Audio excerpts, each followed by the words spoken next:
All right, so good afternoon, good evening, and good morning. It is still morning in some parts of the world. It's morning in Denver, it's morning in California. So thank you for joining us. We apologize for the late start. For those of you who had to re-log in, you probably know this. We had an intruder in the Zoom room, and that required that we go back and start from afresh. So we are pleased to welcome you all to the second Spears Poetry Festival. We look forward to a wonderful 1.5 hour with our poets, our co-moderators. I want to thank all those who contributed to putting this together. Special thanks go to Dr. Lilian Atanga and Dr. Gilbert D. Shang, who generously accepted to coordinate this process. We couldn't be more grateful and humbled to have you as part of our team. So I think with that said, I'll pass it over to Victor, who is going to introduce our moderators for us. And if you're all excited for some poetry, I think you are in the right place. Welcome, welcome, and we hope you can stay through to the end.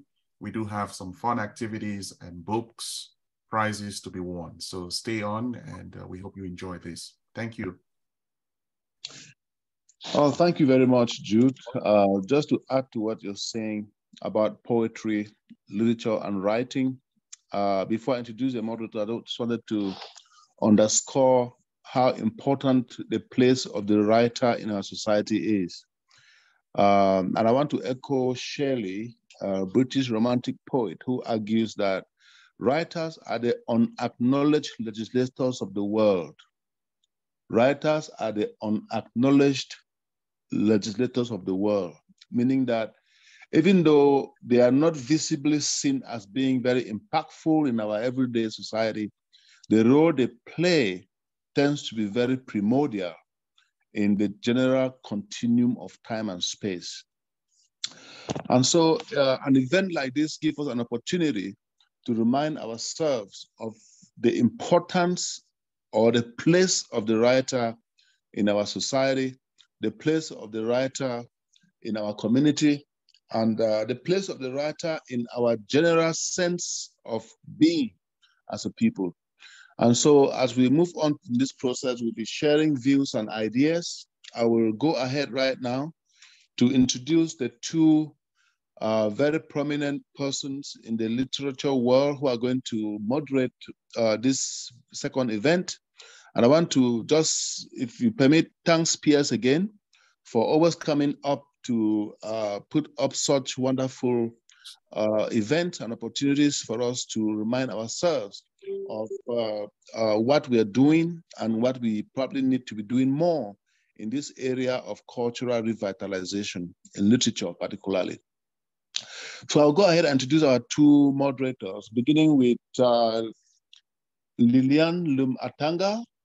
Lilian Atanga is an associate professor of gender and discourse studies, formerly of the Department of African Studies of the University of Shang, the University of Bamenda, and she's also a Fulbright scholar at the University of Florida, USA. She is currently a senior research fellow at the University of Free State, Bloemfontein, South Africa, and a senior consultant with the North Highland Consulting. Since obtaining her PhD in linguistics from Lancaster University in the United Kingdom, she has researched on language, gender, politics, and the media in African context. She has published books, chapters in edited volumes, and academic articles in high-impact journals and encyclopedias. She is co-editor of Gender and Language in Sub-Saharan Africa, Tradition, Struggle, and Change. This is the title of that very powerful text. And so there's quite a lot more that I don't want to belabor our readers listening to the long listing of Professor Atanga's achievement in the area of scholarship and publication.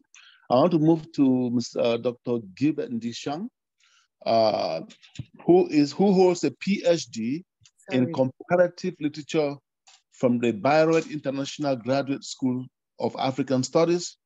He is a member of the Young Colleague Program, Bavarian Academics of Science. In the recent past, he has been a research fellow with the Fritz Thyssen Foundation and the Alexander von Humboldt Foundation for his literary research in Congo, Peru, and Colombia. He hails from the northwest region of Cameroon, where he grew up before moving to Yaoundé and Bayreuth, respectively, for his undergraduate and graduate education programs.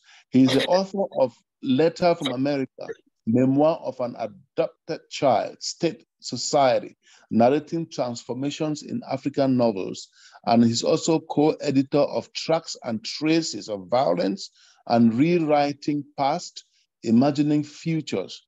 He is also a contributing co-editor of the poetry volume, Emerging Voices, Anthology of Young Anglophone Cameroon Poet.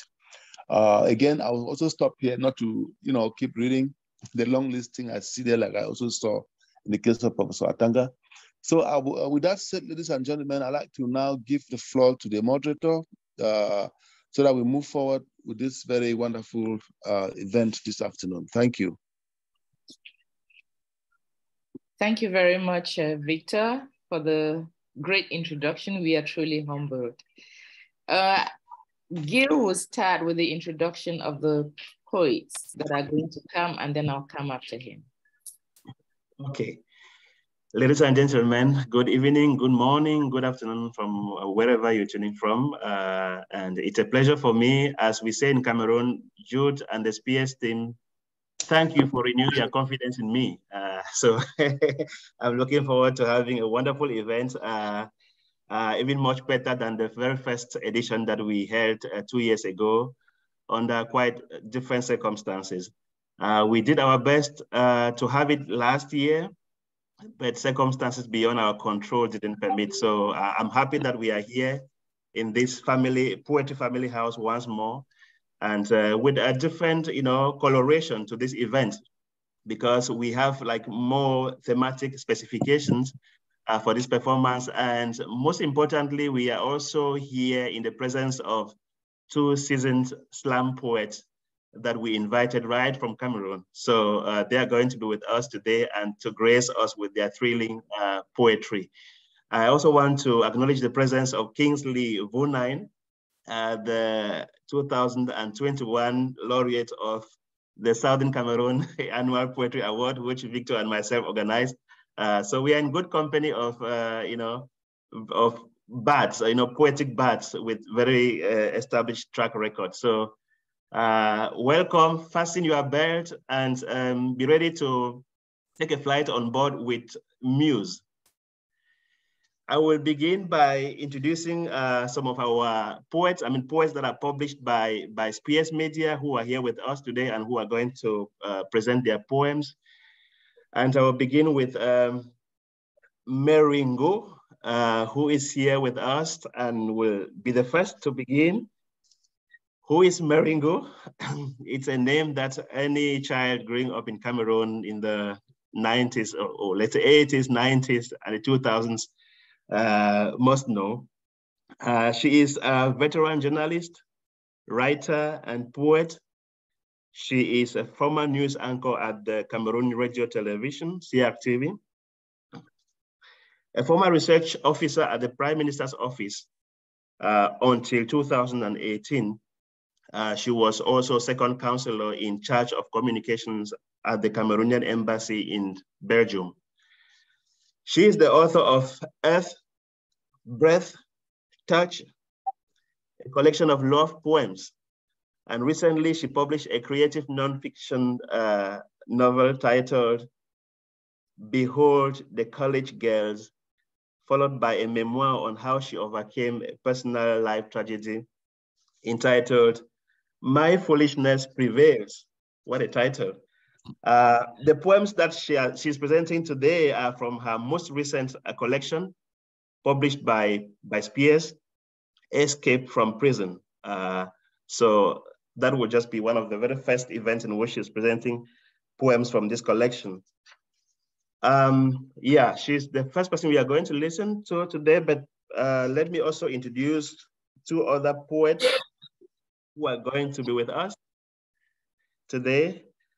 Ekpe Inyang, sorry, Ekpe Inyang, who is someone I affectionately call my bat, you know, due to his very prolific nature of, you know, writing poetry. Ekpe is chevening scholar, and he hails from Korop ethnic group in southwest region of Cameroon. He is also an educationist and environmentalist with a proven track record for working full-time with international environmental conservation organizations such as WWF and the Pan-African Development Institution. He is an award-winning writer also, and has distinguished himself as a playwright and poet with several titles to his credit. And with Spears, he has published two very powerful collections, Just a Bend, and most recently, Taste of Nature, of which I was privileged to write the blurb, and I can assure you it's a collection to read. Make sure you get a copy online, but copies are also going to be on arriving Cameroon very soon. And then third on my list is someone whom you know, I've had a very interesting you know, relationship with over the past years, and whom I affectionately called NM and Nsah Mala, who, like Kingsley Vunayan and Ekpe Inyang, write poetry as they breathe. It's basically their way of life. And Nsah Mala is here with us today. He had other commitments, but struggled to be here, and I'm glad that he finally made it. Nsah Mala is a poet, a children's author, writer, editor, translator, teacher, literary scholar from Bessa, Cameroon. He wears several caps, almost literally, because if you see his cap that he puts on, you would know that this guy is a poet. But he has several of such caps. And yeah, this wide gamut of things that he is: translator, poet, and also write in several languages, including his mother tongue, Bessa, and French, English, and I'm sure very soon he might be writing something in Swahili. Nsah Mala has published a wide range of collections, from Chaining Freedom, Bites of Insanity, published when he was still a student in École Normale in Yaoundé, and his classmates were actually doing their thesis on his poetry collections. And he's published also Constimocracy, and one recently in French, published by Spears Media. Spears also publishes in French, if you don't know, Les Pleurs du Mal, which is, you know, like a synonym, meant to rhyme with the famous collection by the French poet Baudelaire. And he recently, I must say, got a very interesting and important award. I don't have the time to name all of Nsah Mala's awards, but I must mention two. He was awarded the Prix Littéraire Malraux in France in 2017.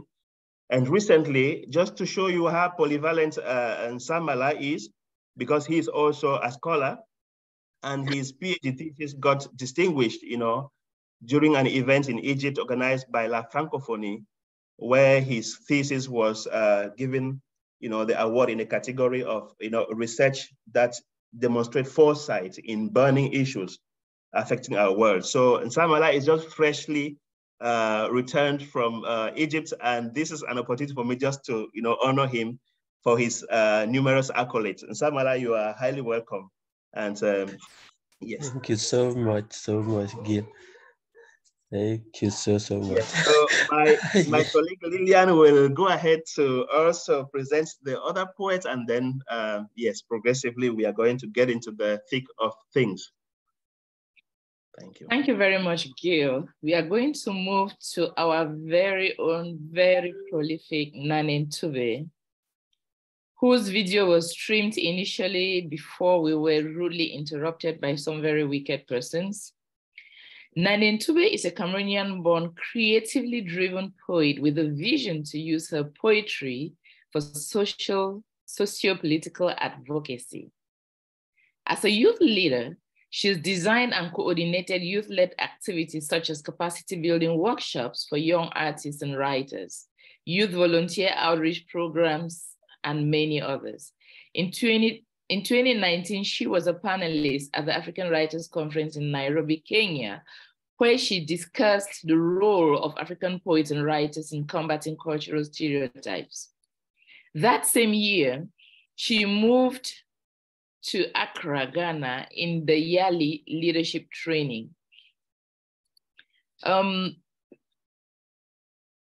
2020, she performed 3 of her poems at the Poetry Africa Festival in South Africa, hosted by the University of KwaZulu-Natal.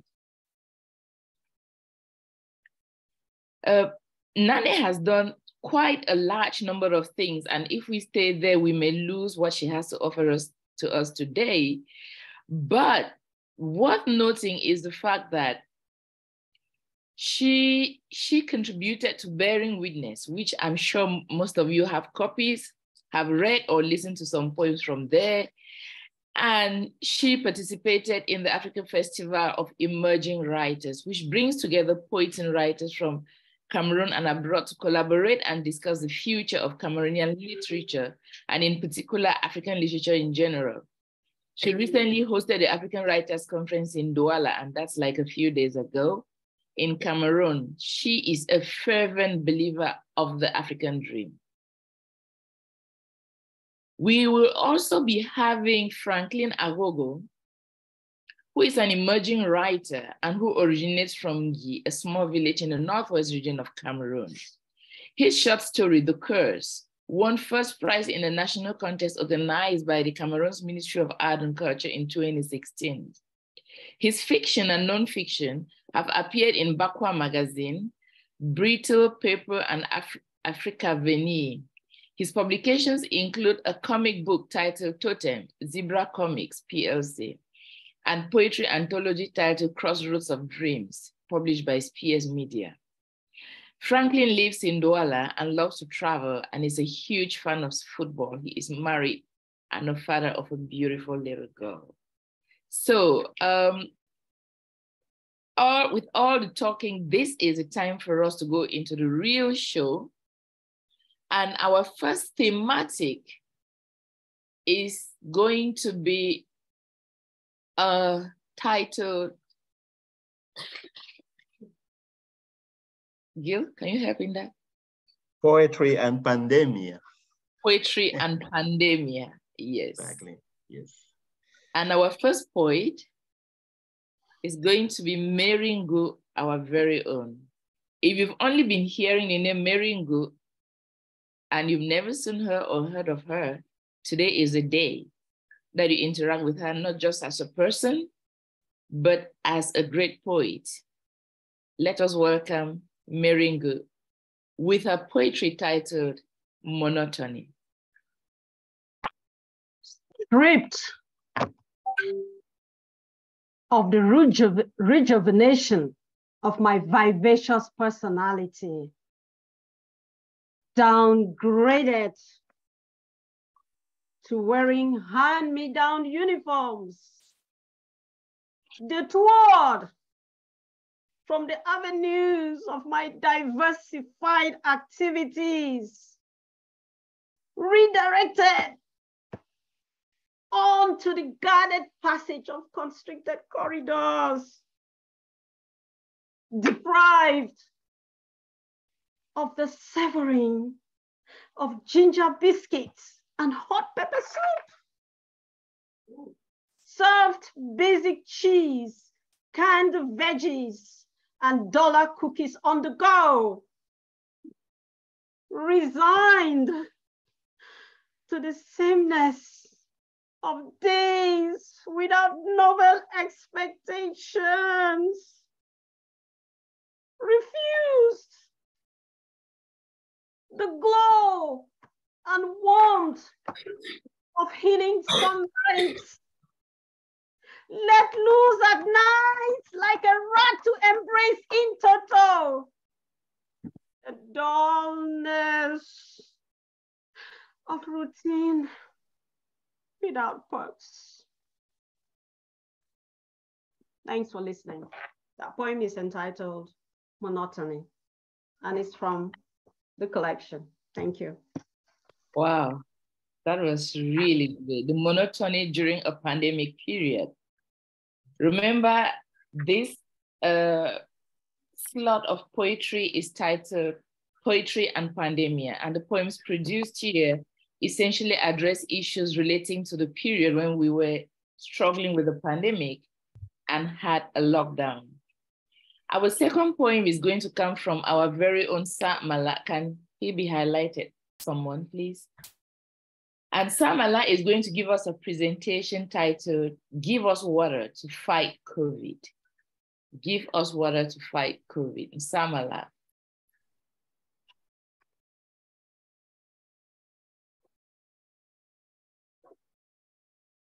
You can unmute yourself. Can you hear me now? Yes, please. Okay, thank you so much, the Spears team, for putting this together. Thank you so much, and for publishing us, of all the work the beautiful work that you do. Thank you for the generous introduction, Gil. My lighting is not the best. Perhaps maybe I would like to switch off my light. I don't know, on my video, if that is okay with you, but otherwise I will have to start with this funny Pande poem. Give us water to fight COVID-19 in Cameroon. In Anglophone Cameroon, survivors count roasted homes and corpses heaped along the streets and in bushes as fratricidal bullets blast across our villages and cities. Even so, mortal COVID-19 marches in, gestating rumors and panic, cramping lungs, heralding darker days ahead. How shall we tell short corpses from corona-killed corpses? In Yaoundé, the Right Honorable has dishonored injunctions from health experts and government and rushed from a suspected plane that came in from France to grab his 28th mandate in parliament, despite instructions that all passengers from the flight be quarantined. A minister sent soldiers to pick up his wife from the same flight. Soon, some hotel quarantine people will stuff virus-infected banknotes into the hands of security officers and disappear into the population like water vapor. When a virus comes to our country, we must learn to respect power and money. Otherwise, the virus will lose its war on poor citizens.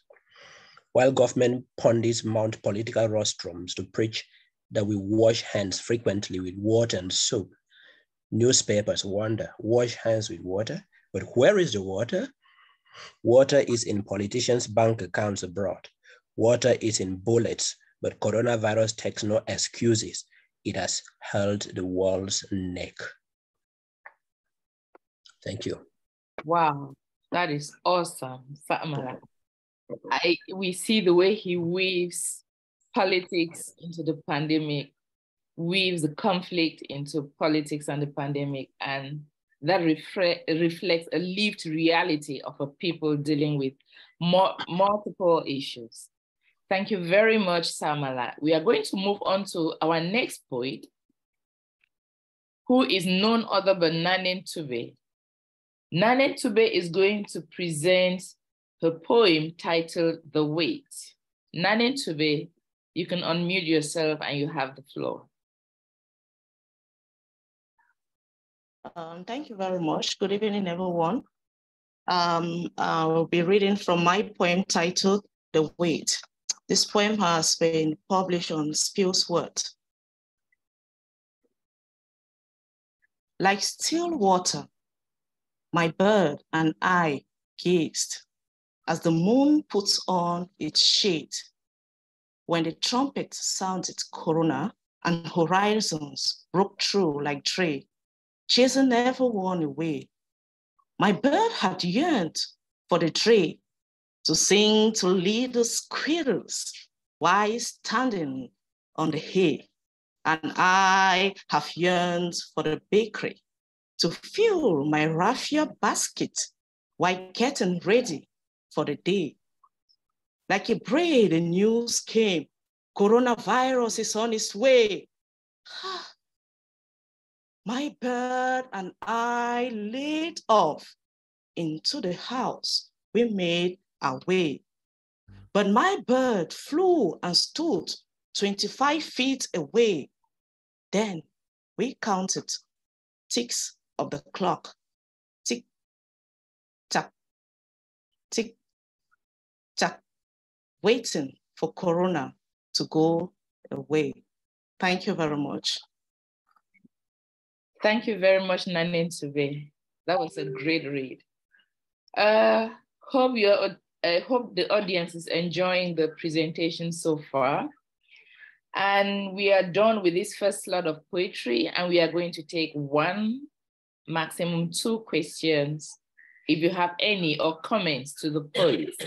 So if you do, please raise your hand and one of the moderators will get you.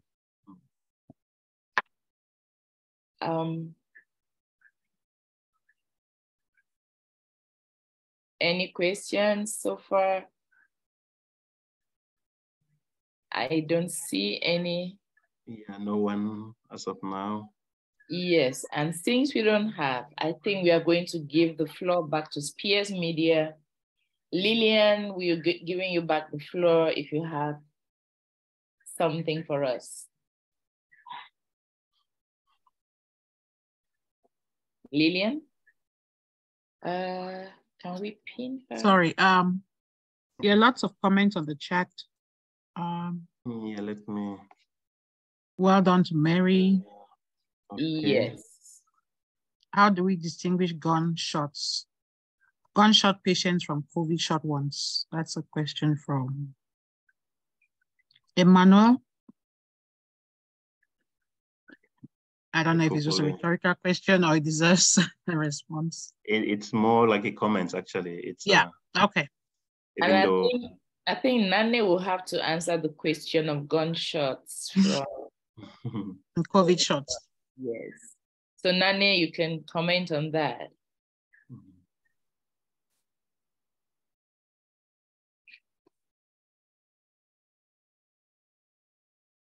I think it's more like a rhetorical question. While they're doing that, I think for those who would stay on to the end, we do have a book giveaway. There are prizes to be won. So we have this. This will be first prize. These will be second prize, Shades of Sorrow. And the third prize will be Okafor Meets His Match. It's a collection of short stories. And there are 6 questions you have to answer in order to win a prize. So stay on. We look forward to a very exciting event. And before we move on to the second slot, you should know that sometimes the poet's just right and it's open to interpretation. You can give it the meaning you want. I had a question. Yes. Yes. If you permit, I want to just say thank you to all the poets. All the poems that have been read are very self-transcending. We do say that a good piece of literature is timeless and placeless, and I see those 2 elements in all the presentations. I had one question I would like one or all the presenters just attempt to shed some light on. The question is very simple and straightforward. What are your sources of inspiration? Are you inspired by immediate realities around your surrounding or in your area where you live or your community, both virtual and real communities? Or you are inspired by some element of history that has already passed? Thank you. Anyone can answer if they feel up to it. Yeah, I could start. Based on the poems that this particular collection that I have in hand, it was an experience that I actually went through, and it was important, more so because I wasn't the only one experiencing it. There were many people going through that experience. And so I needed a way out, a way of coping, because I couldn't overcome the situation. And the best thing to do was to put it down in writing. And like you say so rightly, even though years have passed, it still means something to me. And I like what Dr. Atanga says, the poet just writes, and it's up to those who read the poems or listen to the poems to make their own interpretations. But I think at the end of the day, what we're doing is trying to connect with other human beings, whether they experience the situation or not. Thank you. Thank you very much. I think our time is up, but Lilian is indicating there is a hand raised by Lilian Atanga. Lilian Atanga, yes, you have the floor.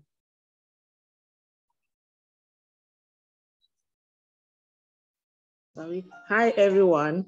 I just wish to appreciate the various speakers, especially those who have just given us some poems.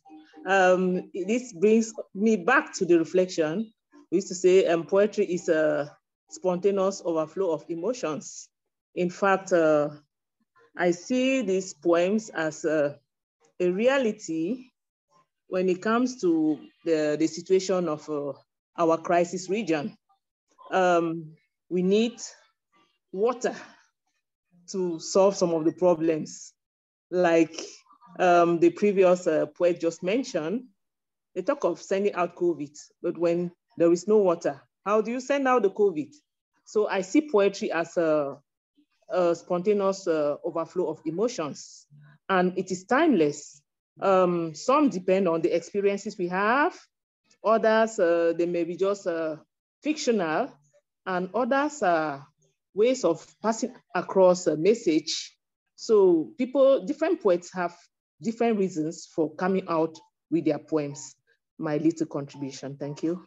Thank you very much, Lilian. And we also have a comment from Dr. Natalie Curry-Cordas, who says, I thoroughly enjoyed Mrs. Ngu's expressive reading. I also thank all poets present for sharing their poetry. That said, I'm going to directly hand over to Gil to take on the second slot. Thank you very much, Lilian. We are going to continue pretty much with the same list of poets. And our next thematic focus is on conflict. When we had this festival 2 years ago, that was very much, almost the unique, I would say it dominated like the lines that our poets read from. So today we thought we could diversify the thematic foresight, but then conflict just refuses to go away because it's been there since 2016, and in our imaginations, maybe we thought that by now we could have experienced some peace, but it's not yet time. So we couldn't avoid this theme for tonight. So that would be our focus again for this slot. So we have 3 poets, the same who have presented under poetry and pandemia. So we're going to begin with Nsah Mala with the poem Guided Tour of Ruins.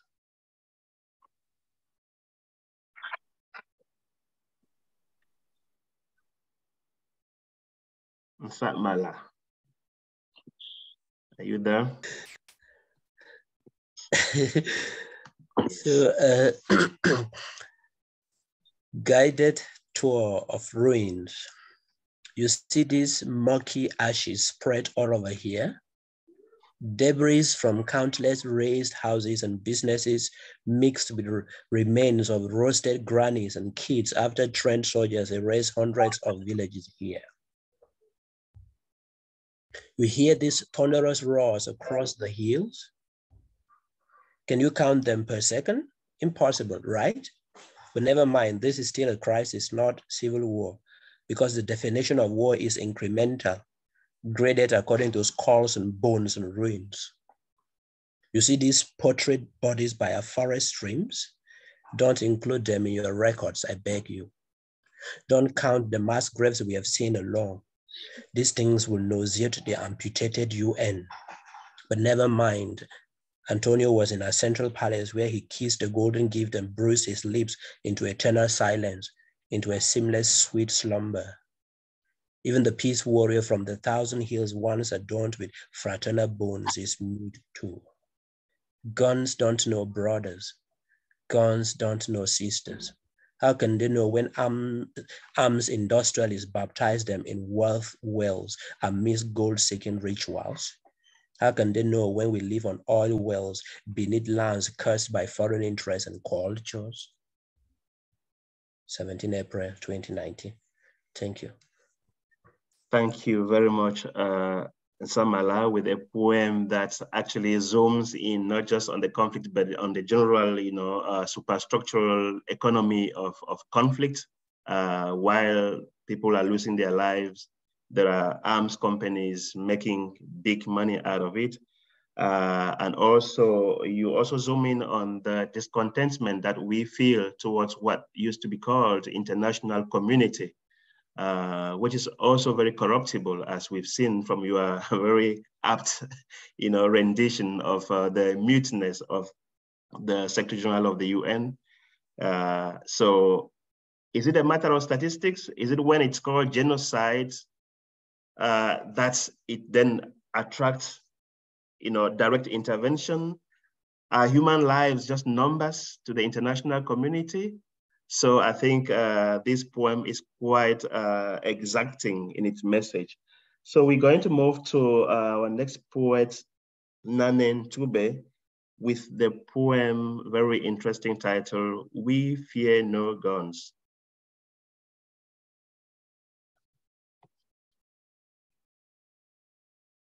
You're muted. Nnane, could you unmute yourself? Yeah.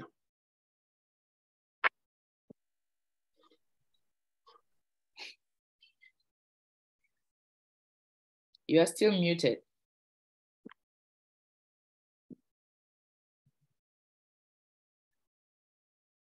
Okay. Great. Okay, thank you. Okay, so I was saying that the poem We Fear No Guns is on page 21 of my collection, Litany of a Foreign Wife.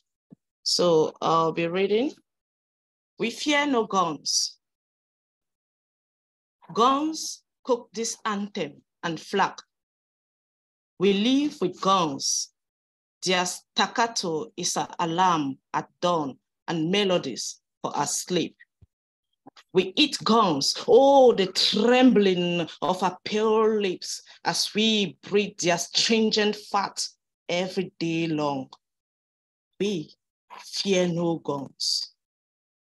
We fear no guns. Our brothers fondle them in bed, while our fathers fondle them like how they pluck our virginity. We eat guns. The mud we swallow in a basin of food stuck in our mouths. We munch granite and burst out war in our slums. Guns are castrating our peace. We fear no guns. Guns, our concubines, they give birth to children of war, children reared in their cold bellies and poverty-saddened shanties. We praise guns, guns of revolution that turned bitter, guns of freedom stillborn. We fear no guns. Guns, the rhythm and song of villages. Guns, the other child of another. Guns, African infectious disease. Guns, the thunder that scatters off peace. We are born warlords and war ladies. We do not fear guns. Published on 11 November 2017. In Yaoundé, written on 11 November 2017 in Yaoundé. Thank you. Thank you. Thank you very much, Nnane Ntube, with that wonderful poem with very precise vocabulary, and which also underlines the pity that war distills as Wilfred Owen would say. And also the fact that the evil of the gun has become banalized. When I was writing Letter from America 2015, I made a statement that I grew up in an environment where I've never been at 2 centimeters, 2 meters even away from the gun. But now, children growing up in our part of the country are now very much used to the gun. We actually fear no guns. They fear no guns now on what we call ground zero. So that shows how precarious life has become back home. And I want to also draw in on the fact that you date your poems, and which also perhaps also gestures towards the question that Victor asked at the very beginning: what prompts you to write? And these are poems that are inspired sometimes by the immediate circumstances of their production. So this is quite interesting, a factor, I think. I earlier mentioned that Mary might be presenting, but then Mary won't present because of time constraints. So we will have rather a poem by my co-moderator, who is also a poet and who recently edited a collection of poems with Spears Media. I'm sure you have a copy there so that our audience can see the newly minted, baby from the Spears Publishing Machinery. Thank you very much, Gil. I will be reading from this collection, but I think it's too early to show it. Our publishers are going to talk about it. Prelude to the poem I'm going to read, it's a collection by women expressing their pain after going through a very difficult time, the conflict being experienced in Cameroon. And my poem is titled Naweti Dise. The poem is in Pidgin, and for those who don't understand Pidgin, you have to listen very carefully to pick some of it. Naweti Dise. Chai! What a person don't do? How do you burn person like a firewood? Who's our ancestor they don't go? Who's that thunder way we used to know? Today we need Wuna. Usai Kibaranko. Usai Mabu. Usai Chong. Quick for you left your picking enough for who? Chai. Ona Ekelebeo. Ona Ambademo. Waiting money picking don't do. Even Grombim know the die so. I beg. Ona independent, ona wait you. Una leave people them picking. Una leave people them picking. Una carry body to go leave people them picking. Cry don't finish from my eye. Them they love me now so.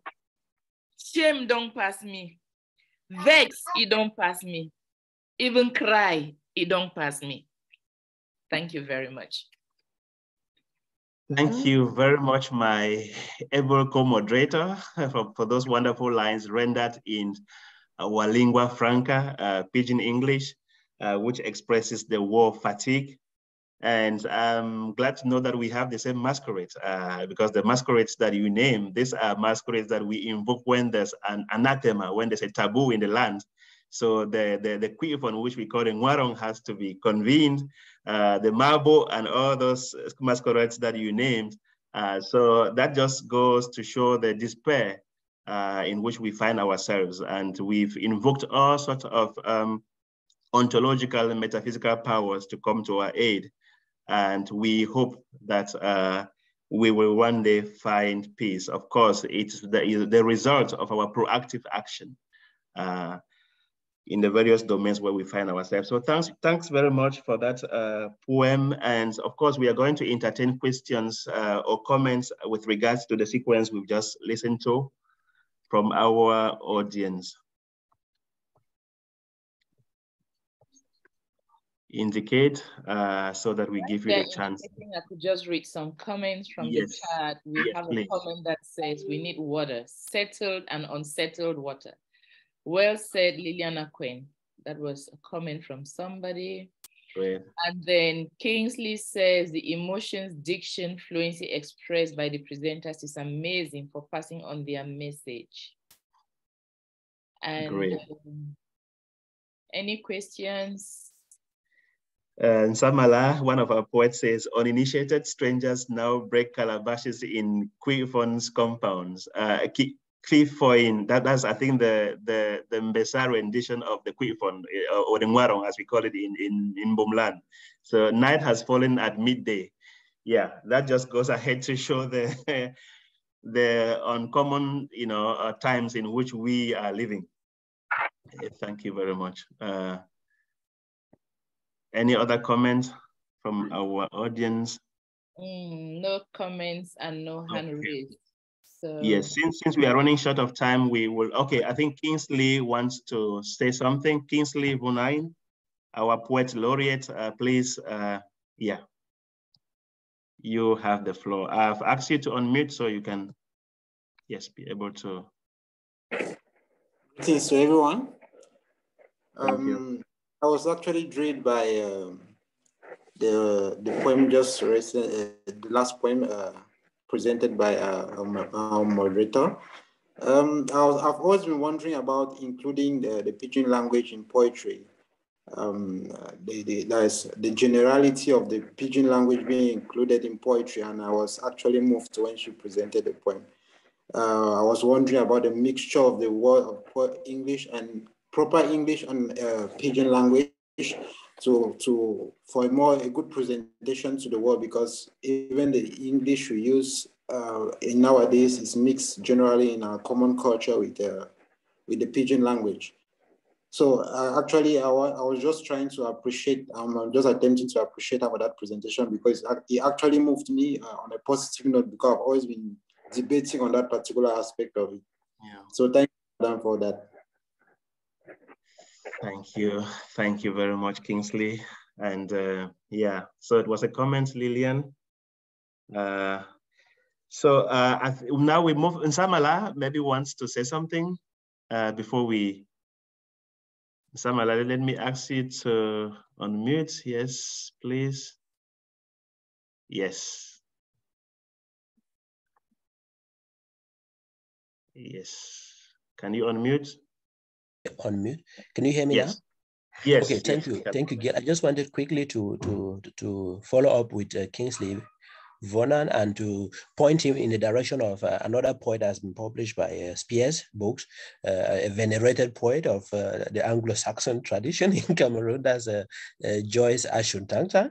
That she has also written quite a good number of poems in Pidgin English. So if that's something you are thinking about doing, maybe writing a paper on, or for more inspiration on Pidgin English poetry, I would highly recommend checking out, for example, Beautiful Fire by Joyce Ash.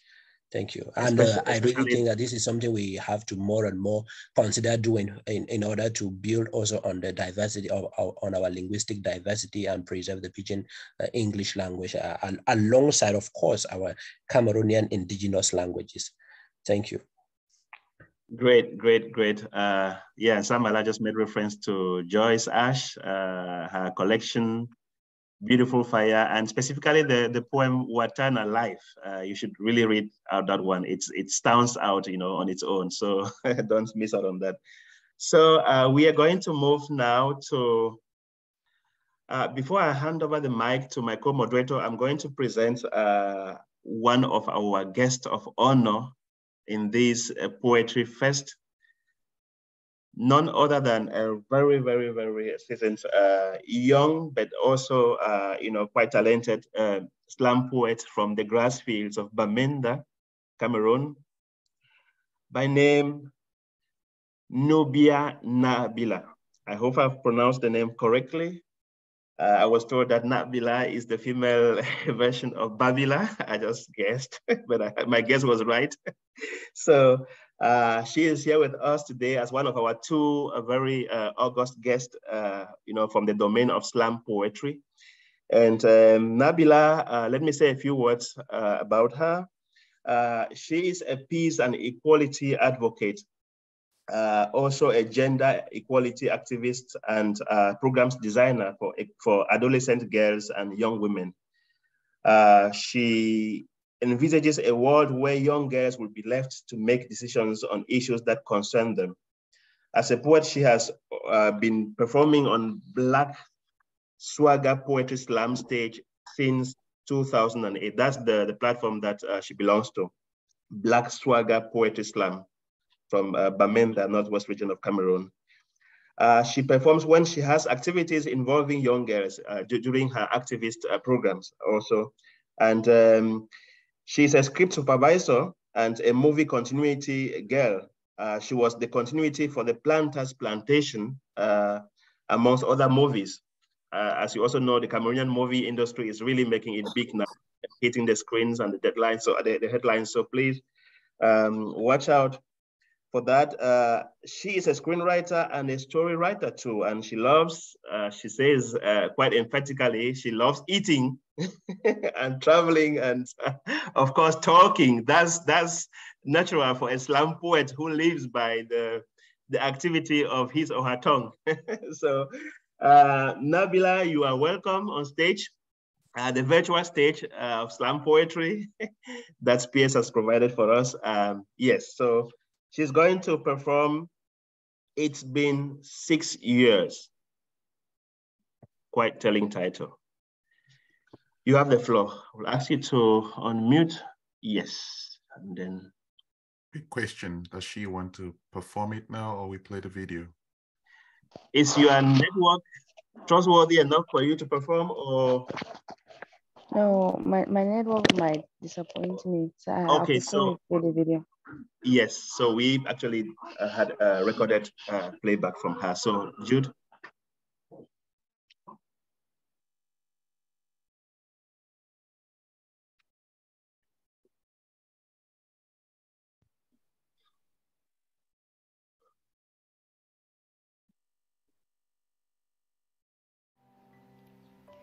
It's been 6 years. Every time we hear the sound of popcorn or an AK, we go down like it's royalty passing all the way. Every Mondays have now become an unofficial public holiday. We no longer run to churches for safety because a bullet might pick you and they will term it stray. It's been 6 years and we are expectant. We expect to see dead bodies on our streets anytime, any day. We expect to get molested at our homes and on the highway. We expect to see houses go up in flames without cause. We expect to get arrested for saying things like this. It's been 6 years. We use the sound of gunshots as a lullaby. The exchange seems to give us sweet melody. Sleep cannot help but hug our eyelids. It's been 6 years and we have grown numb. Numb so much such that my WhatsApp status can carry an RIP and then the next slide carries a funny meme. Numb so much such that we hear someone has been killed and no one even sheds a tear. Numb so much such that we continue drinking in bars after a heavy fire exchange. Numb so much such that we laugh at the way others mourn at a funeral. We did not wipe our tears. They dried up. We did not stop crying. Our voices cracked up. We must have caught a cough or a cold somewhere along the way. It's been 6 years and it's not been a back and forth movement. It's been a forth and forth movement. We basically graduated from one stage to another. We left from crying to smiling in distress. We left from fear to indifference. We left from preaching to silence. It's been 6 years and we are hoping for better days, but it seems as if we are ahead of those days. We lost our sense of direction. We've gone astray. If only we could start by stopping the killings. I mean, look at each other with some degree of likings. For God's sake, we are humans. We can stop this in one sitting and end this senseless fighting. If only we could just listen to the voice of reason. If only we could stop this bloody season. If only we could stop playing deaf ear to cries and just listen. If only we could stop slaughtering people like they were chickens. Lives would be spared. Peace would return and so many things would go back to normal. If only I knew the way to the future, I swear I would hurry there and wait for you all. This presence is just so sickening. If only we could just...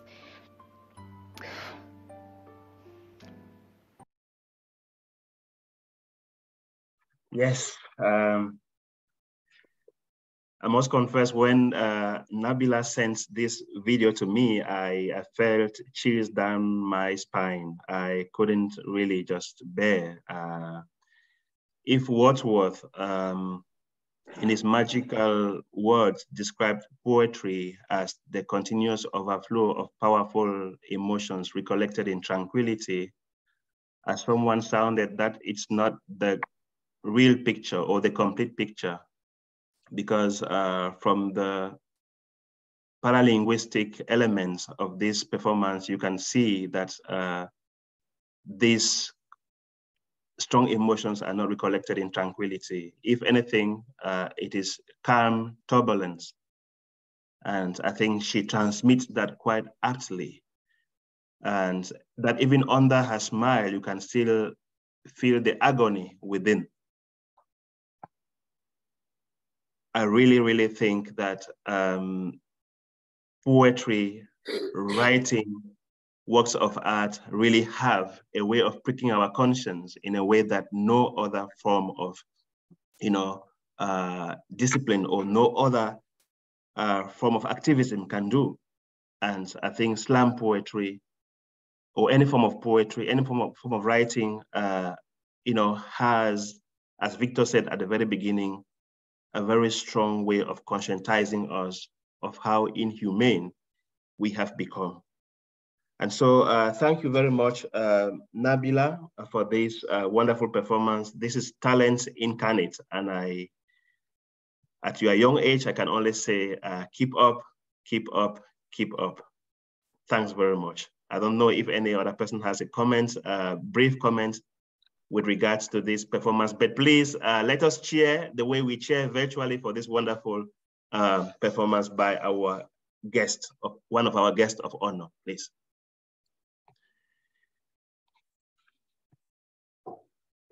Thank you very much. And with this, I pass over the microphone to my co-moderator Lilian for the next sequence, which would be on echo poetry. The last performance turned me into silence. I'm barely finding my voice. For those who have lived the experience, they will understand what she's talking about. One thing, listening, another thing, living it.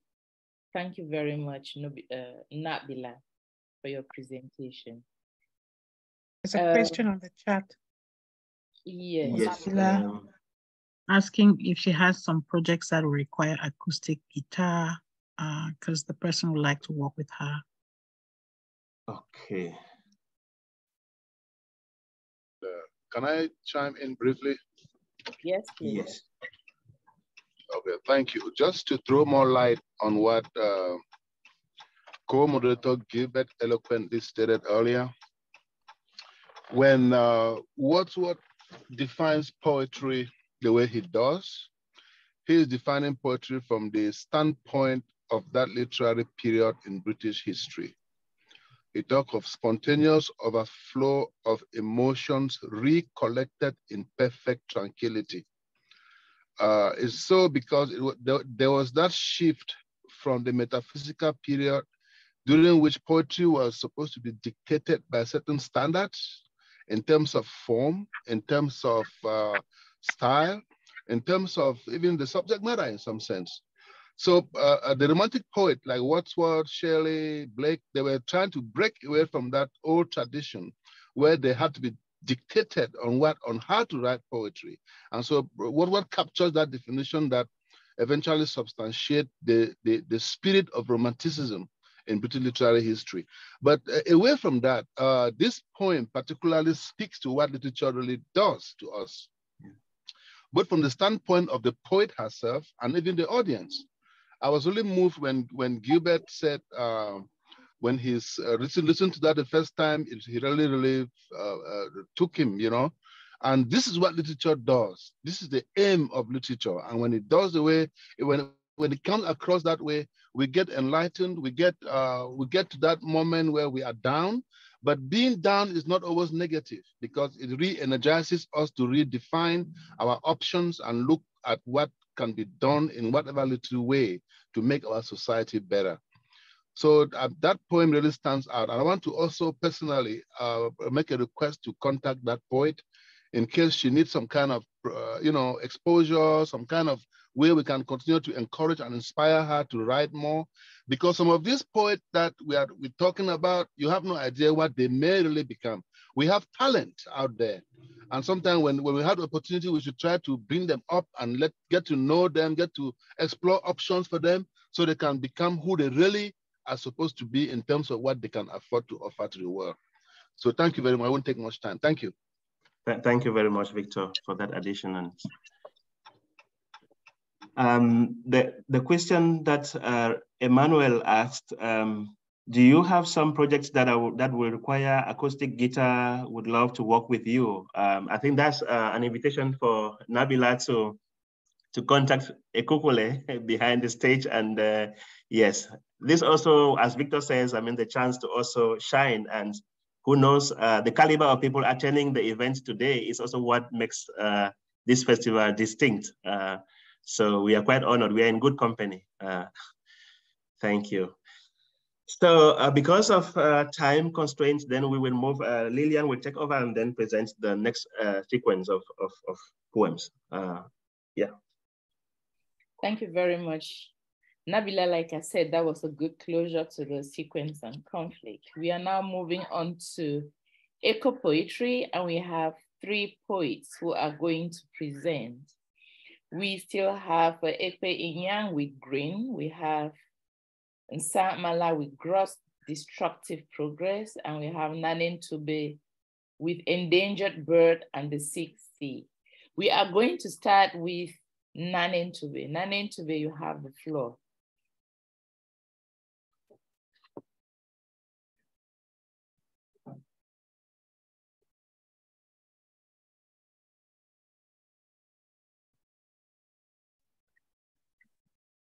Nnane. Oh, yes. You can unmute yourself. Okay. And yeah. Endangered bird and the sick sea. You can turn on your video. So I'll start with the very first, endangered bird. Pretty little bird, a cannon voice pricked. Spying through my dusty window, I saw a boy wooing a bird.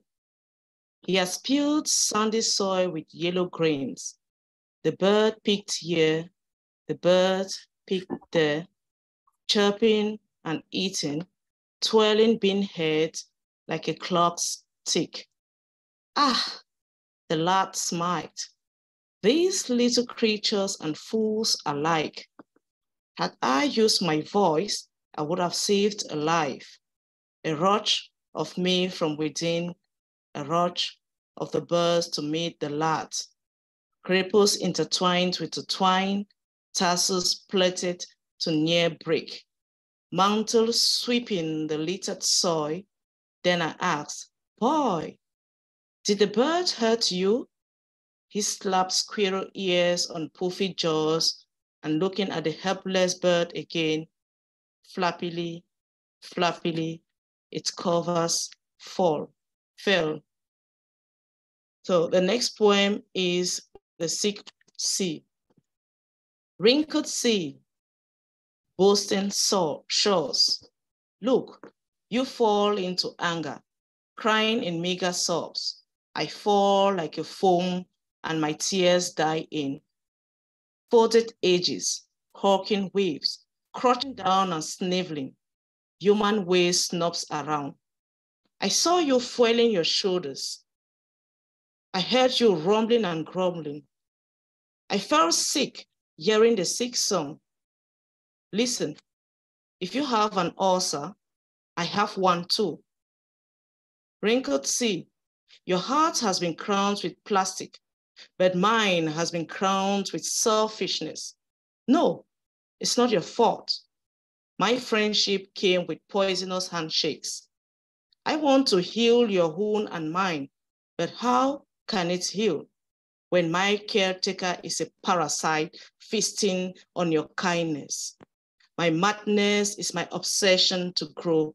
How can I heal you without destroying you myself? Thank you very much for this.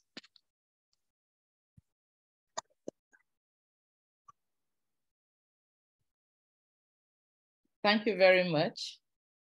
We see that she's a real Ekpe poet, and her poetry speaks of her need to heal nature, to heal the environment.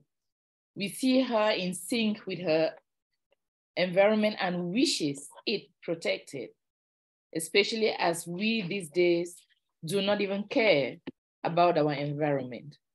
So our next poet is going to be Nsah Mala.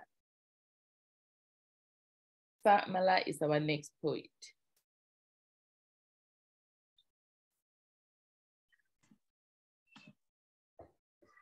Thank you.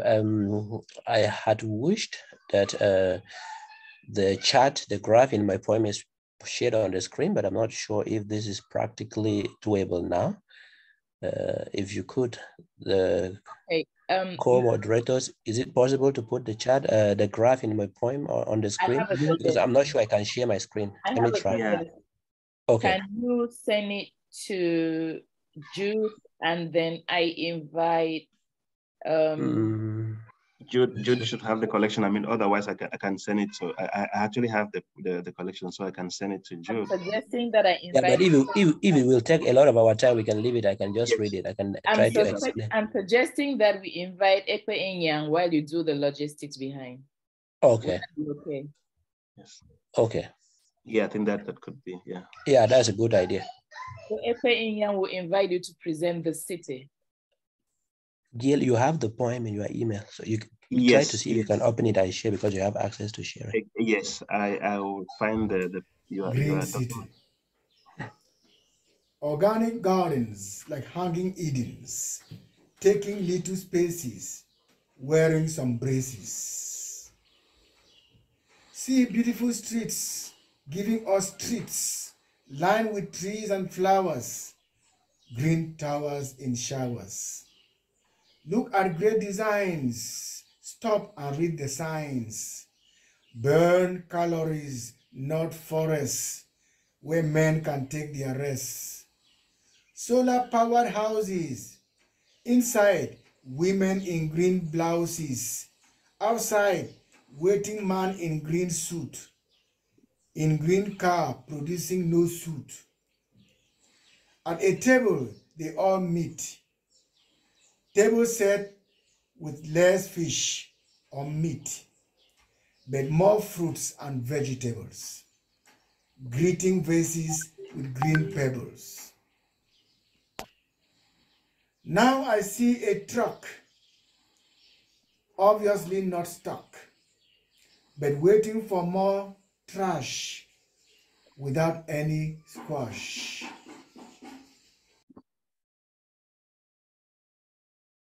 Thank you very much for that presentation. And I'm going to ask if the other one is ready. Okay. So, Nsah Mala, you can continue. Do you see my screen now? Very well. Yeah, good, okay.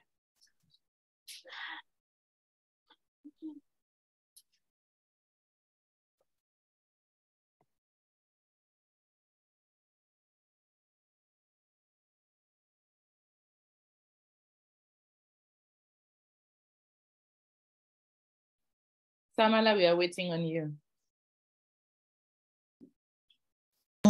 Sorry, I've been talking and I just noticed I was still muted. Sorry about this. So I will quickly start again. Gross destructive progress, GDP. Can you hear me now?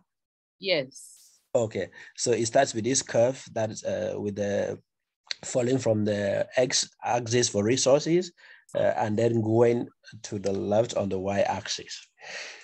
We are woodpeckers in the Amazon basin, swimming in smoky oceans up in the sky as our pecked homes collapse into ashes, along with friendly tortured trees below. Furious flames flash all over the forest, but human eyes are turned away, neither watching nor wrestling to block bloodbaths in Bolivia. They are counting cash in California.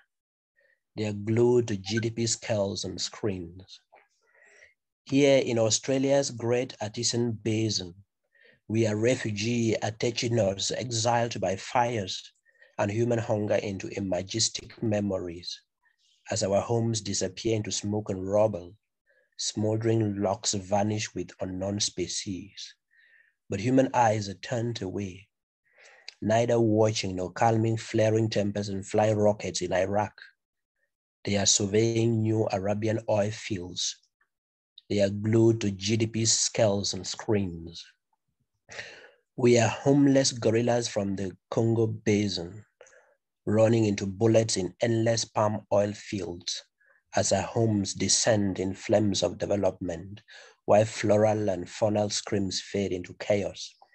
Aquatic communities choke into plastic echoes, but human eyes are turned away, neither watching nor ending killing sprees in southern Cameroons. They are speculating new prices for Anglo oil. They are glued to GDP scales and screens.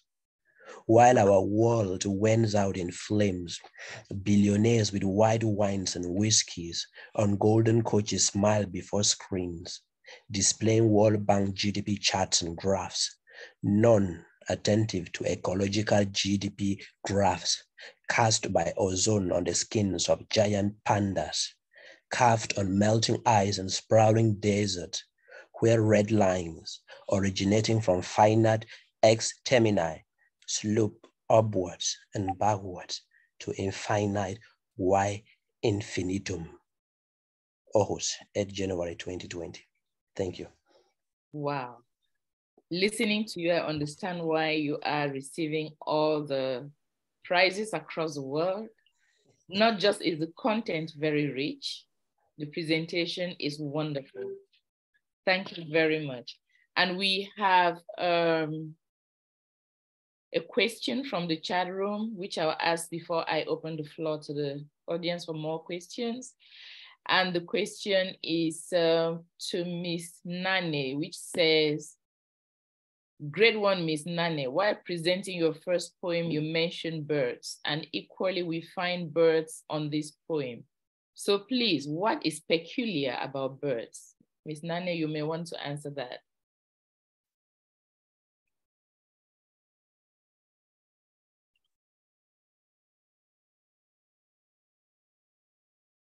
Nnane Ntube, can you unmute yourself?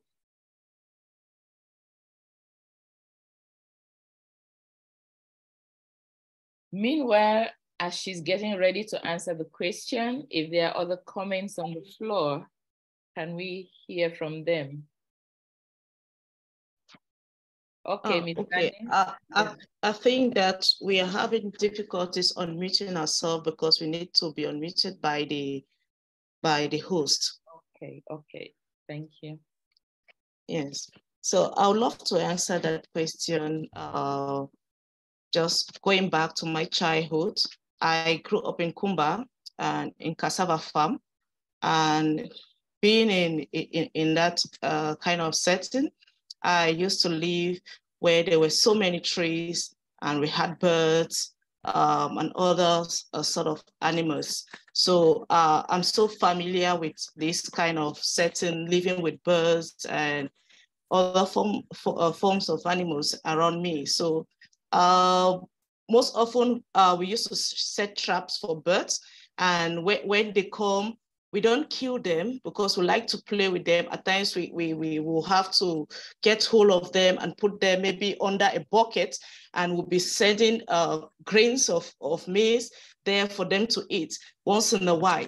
And in the first poem, I had to go back to my childhood experience to understand that with the coming of coronavirus and the fact that it started with the bat, and this distance that people started creating with other fellow human beings and also creating with other animals had to affect my relationship with my birds. So during that moment in where I live currently in Yaoundé, there is a tree that whose branches overlaps on my zinc. And most often we have birds in my ceiling. So those birds, whenever they're in the ceiling, they make noise. I feel at ease because I feel like I have company because I live alone. You get it? So I always feel like they are part of my family. But at a certain moment during that pandemic period, curiously, I didn't hear the sound of birds. So I had to write about them drifting away from me. And when I go out, maybe to look for bread to eat in the morning, I come back, I'm so curious, waiting for them to be making noise in the ceiling. But to no avail. So I had to write about that. Like, I am distancing myself from fellow human being, and at the same time, the birds are drifting away from me. So I couldn't understand what was going on with me at that moment.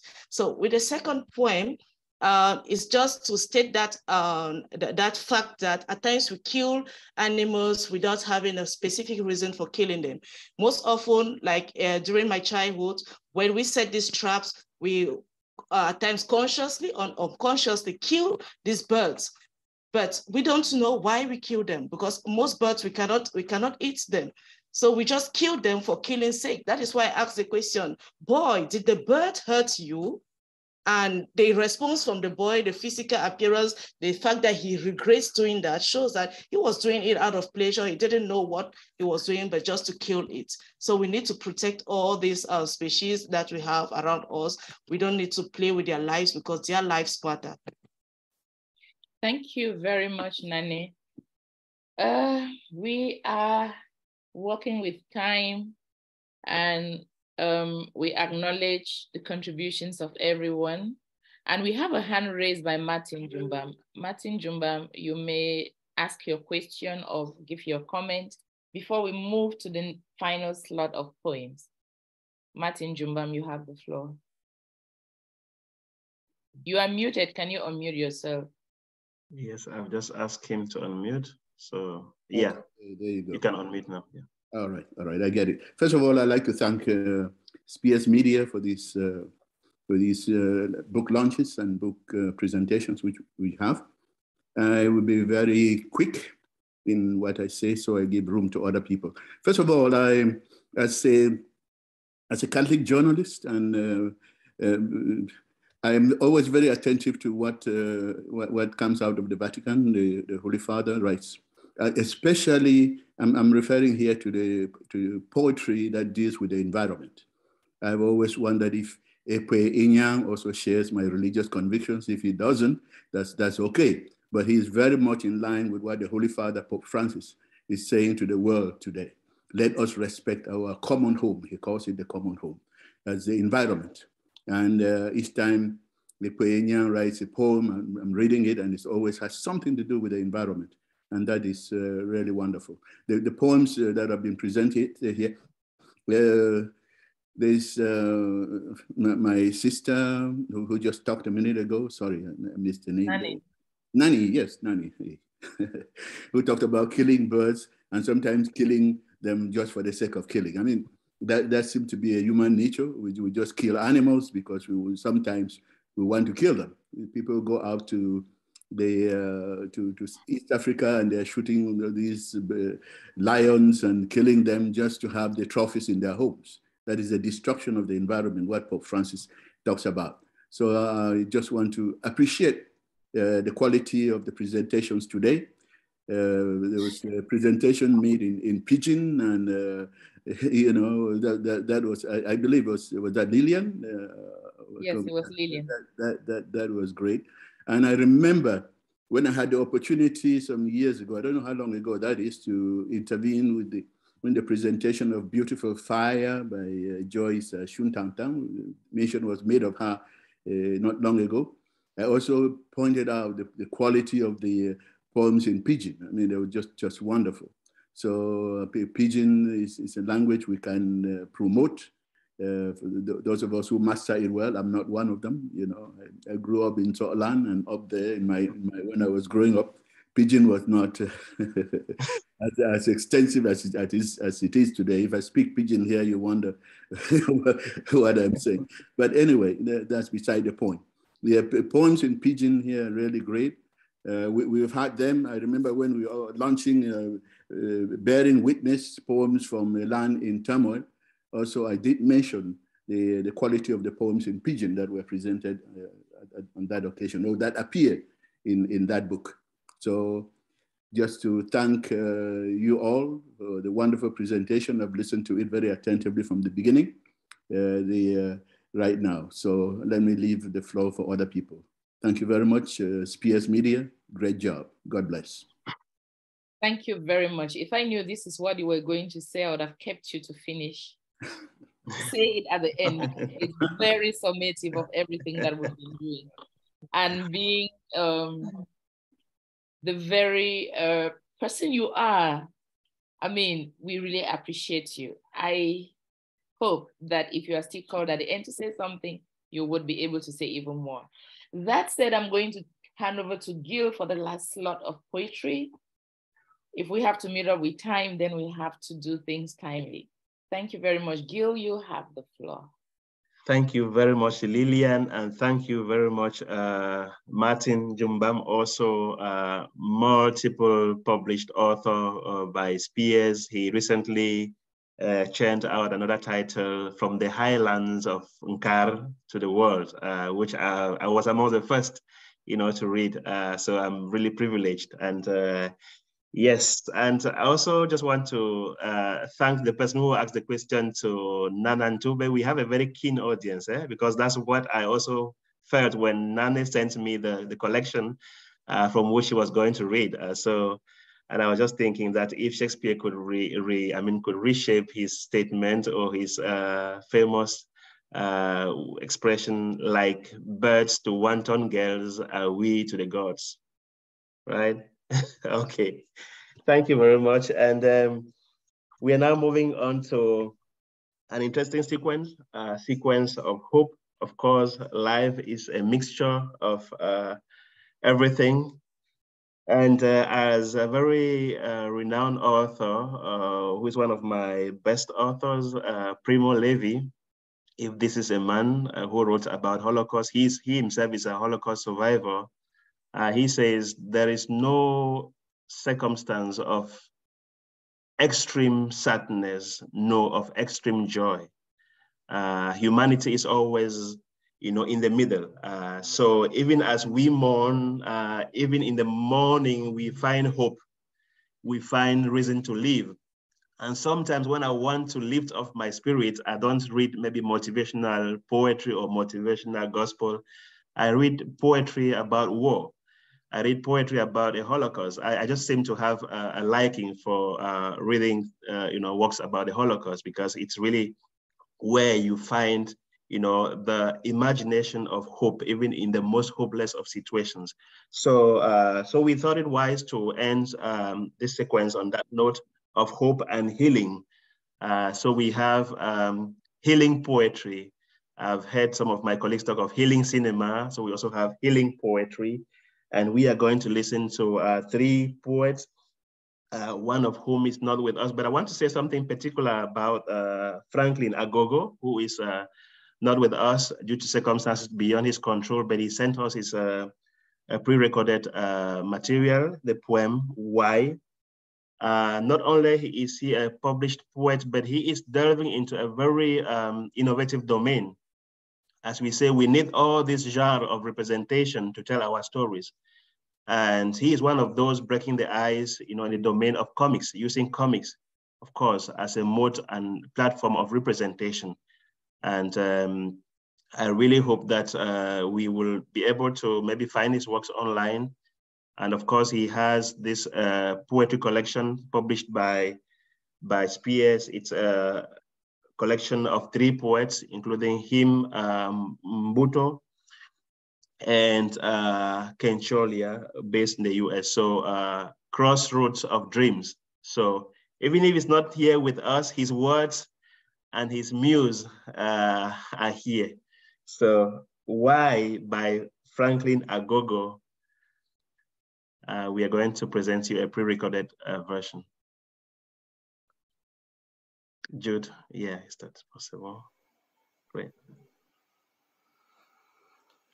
Why? Why? I beat innumerable drums when you said you needed a song. Blew a stew of flutes, clearing pathways in the dew. Shed tears to rain when you cried in pain. Bled my sweat in nests full of broken beds. You said God was God in the best way you knew him to be God, because no machinations and doctrines made him less God. You said you knew love was best, like my love, because truth was embedded nowhere, like my song. Then why? Why break my bones with the strength of your thirst? Your thirst for love, which sits next to your bed, singing in tunes captured deep in the rooms of my echoing moods. I sang my best, though like the croon of a fool. I saw them all like a blind man staring in the dark. They came, you gave, I resisted a heart attack. You wound them, tossed them like lab rats, and ran to my songs when the rats relapsed. Oh God, where art thou?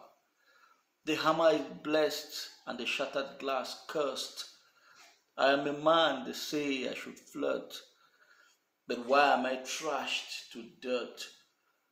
Because I choose to stay than to hurt.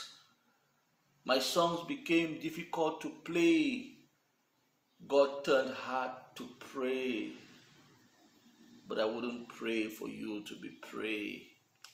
I only ask that I should be unblamed. A choir of nymphs stands by your window, singing sweet-scenting music deep into the bowels of night's limbo. But you nod and smile in the warmth of your screen door, ushering my love to the other side. Night's cold. Why? Why?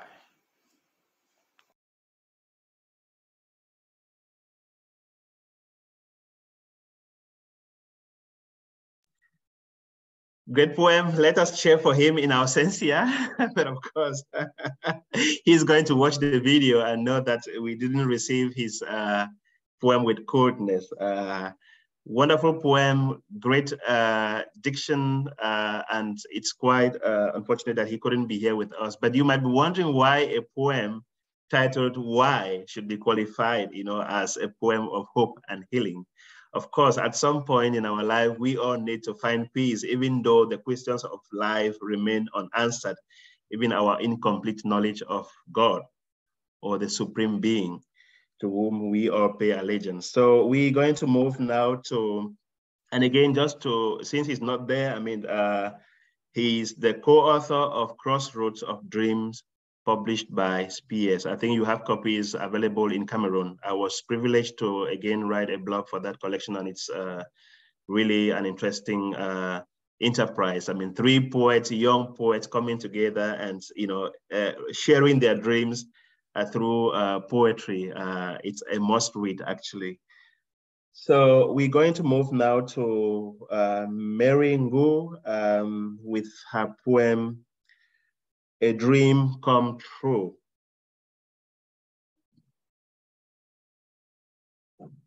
Yes, Mary, are you there?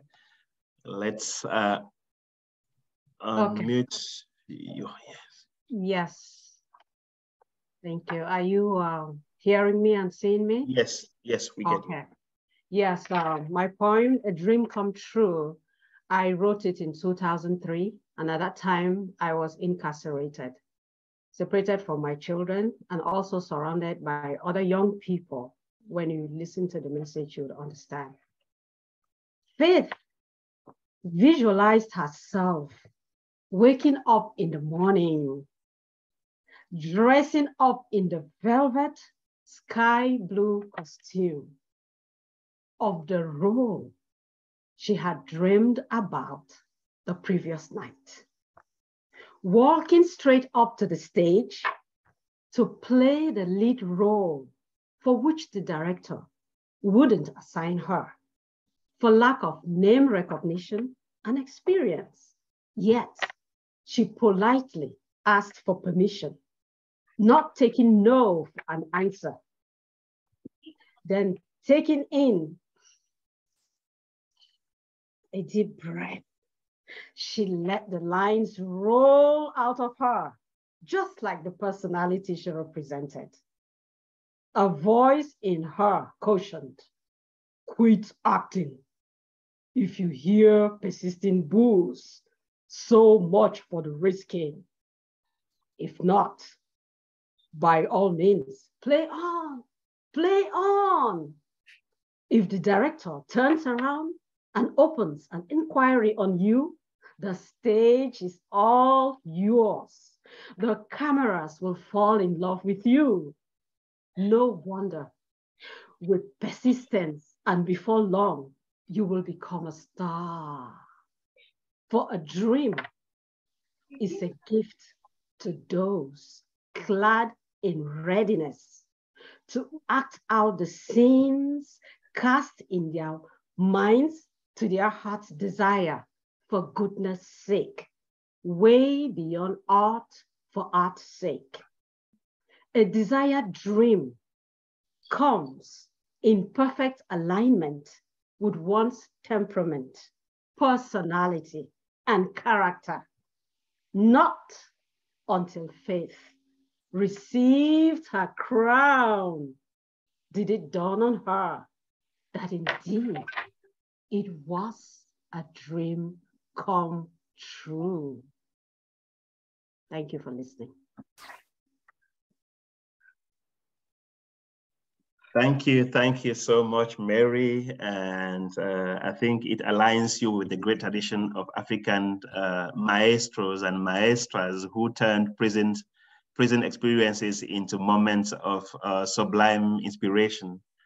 Detained a prisoner's diary from Ngugi wa Thiong'o and a whole line of others from Jagma Panje to Wole Soyinka, that you can be handcuffed, your hands can be handcuffed, but your imagination can never be handcuffed. So thanks so much for telling us that even in our moments of vulnerability, we can still find strength and hope.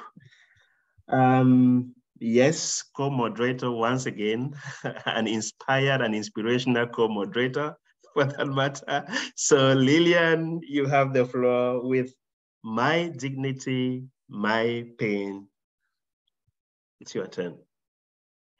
Thank you very much, Gil. And before I go into that, I want to recognize a few women who are in here. Sarah Deva Lifanga, who is the coordinator of the Southwest Northwest Women's Task Force, which is a group of women that inspired this collection. Like I say, this collection are raw feelings of women expressed in a time of pain. This sequence is called Healing and Hope. And the poem that was put here is called My Dignity, My Pain. And I'm just discussing with the publisher that I'm not going to read it because that poem does not have any hope in it. Because my dignity became my pain. I'm rather, with the permission of Gil, read a different poem that has an iota of hope in it. And it's titled, Let It Shine. When pain is beyond tears, when it numbs feelings and stores thinking, when there is no more rhyme or reason, When humanity is debased beyond animals, we must not give up. For even when there is only one soul, one that can still reason, one that is still human, one that cries out for help, we don't give up. For it takes only one lit candle to light the others. Let us dig deep in us and bring out the shared light to dissolve the darkness that engulfs us. And let us each say, this little light of mine, I'm gonna let it shine. Thank you. Thank you very much. Thank you very much, Lilian. Of course, the title of the poem and the last line, of course, reminds me of the great tradition of the Negro spirituals. And if I had a good voice, of course, I have a good voice, but not for singing. So I would spare you that. But yes, thank you very much. And it's really a poem of hope. And yes, it speaks for itself. And thank you and all the other women who contributed to that collection. And I hope we are going to have a launch of that collection very soon on this platform. So our audience, our peers, public, please stay tuned and visit the Spears Facebook page as frequently as possible, because there are always new and very enticing titles for you. Spears Books on Facebook, please visit this page, share with friends and like it or love it. Now we have the love button. Thank you so much. And yes, if there is any, Nsah Mala is trying to lead me to the precipice by encouraging me to sing. I won't, because he knows exactly my, my limitations in that domain. So I don't know if there are any comments with regards to this last sequence of poems. Okay, yeah, any comments? Dreams come true indeed, yeah. Okay, if not, then I will again. Yes, Victor. Yes, please. Yeah, can I jump in real quick to ask a question regarding the last but one set of presentations? Yes, which is that on nature, eco poetry. Yes, nature. Yes. I was trying to find out from the poets and of course everybody else on this platform, where do we draw the line between attack on the ecosystem and the search for food? We know that we do consume a lot of living things, so they will blood in their bodies. At what point do we draw the line between what we are taking as food, religiously acceptable and socially acceptable, and also, or between that and attacking the ecosystem? I see Nsah Mala has a hand up. Yes, maybe so Nsah Mala has a hand up, so we will give him the chance to respond. And so, yes, please, Nsah Mala, you have the floor. Let me ask you to unmute. Can you hear me, please?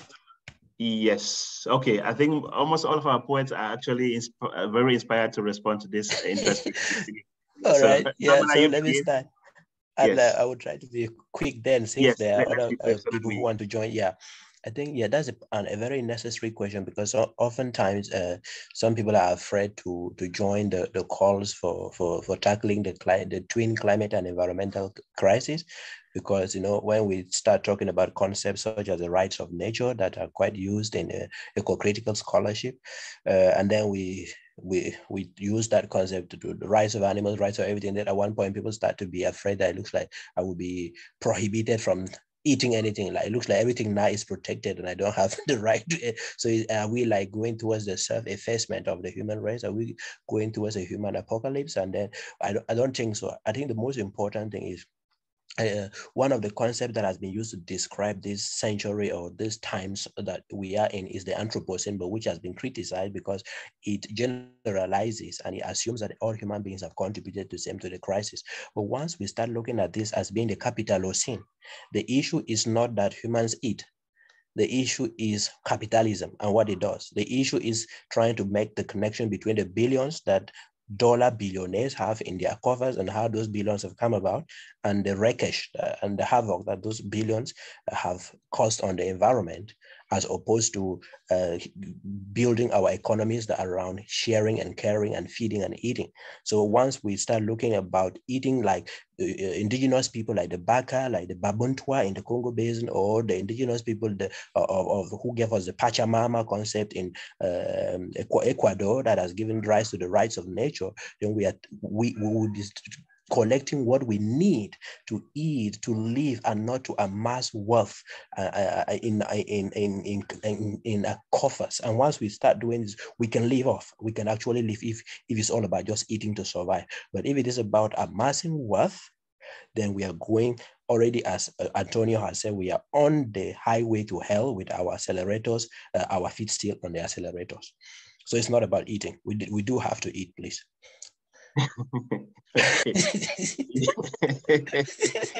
Of course, if you don't eat, you will not be able to present your poems here very well. And Nabila said she is good at eating, and that's why she's also okay. Yes. Yeah. Yes. I see a lot of hands up, and I think we have. Yes. We just that we go to our slam poetry. Yes. Or we come back and then have a general round, and then we do the closing. Okay, maybe just because it's a very specific question, maybe we just give Ekpe Inyang to promptly react, and then then we now move to the next. Yes. Yes. Thank you. Yeah. Ekpe, yes, I asked you to unmute. Then mute. Okay. I think Nsah Mala has really poured out what I wanted to say. Okay. He is really someone now into the environment. I really wonder sometimes when I listen to him or when I read him, whether he is actually a literary mind or an environmentalist. He has said everything. But I think what I want to contribute there is that by sustainability, it doesn't mean you don't have to eat. By environmental protection, it doesn't mean you don't have to eat, but finding sustainable pathways. There are so many sustainable pathways that we ignore that we have to learn to identify and embrace so that we are not going to be moving on a kind of balance, a kind of shaky balance, but we are sure that the future is guaranteed, not only for ourselves, but for our children and our children's children. Because right now, we are eating into the future of our children. We have eaten the capital, which is their future, and which we cannot even pay back. So the bottom line is, let us identify and embrace sustainable pathways, just like you mentioned, the Bakas are doing that, other forest men are doing that, and so we need to live in harmony with nature. Thank you very much. This issue was quite decisive in the just ended Brazilian elections, where Bolsonaro went to the Amazon and said Lula doesn't want you people to eat at all. So it was a crucial issue, whereas what Lula, who finally won, was just about insisting on sustainable exploitation of the natural resources of the Amazon. Thank you very much. It's a long drawn debate. Of course, we'll have other fora to delve into that. But now, because of time constraints, we move on to the next item, which is quite interesting. Slam poets have as mission to wake us up from slumber. So, and we have the right person to do that, Motani, whom it's my pleasure to introduce. Motani, by his real name, that is his pen name, Tani D. Awa, was born in Mezam Division, the Northwest region of Cameroon. He started writing poetry when he was in Form 4 secondary school with his first poem titled Stay Clear. He started performing poetry, performance poetry, otherwise known as spoken word, in 2015 with his debut performance on the Black Swagger Poetry Slam show. That's the group to which he and Nabila belong, the Black Swagger Poetry Slam group. And interestingly, he's one of those students who did sciences, but then who discovered that they have talents, for artistic creation. And so he went on to do maths at the university, but then didn't abandon, his talents, which is actually poetry. So he has garnered quite a number of awards, including New Breed Africa Celebrity Awards. He has also won Best Male Spoken Word Poet 2020, and then the NBACA Awards 2021. And last but not the least, the Camrays Academy Awards 2021 for Best Spoken Word Artist. Motani, you are welcome, and please unmute yourself for your performance, which is titled My Vows. You have the floor.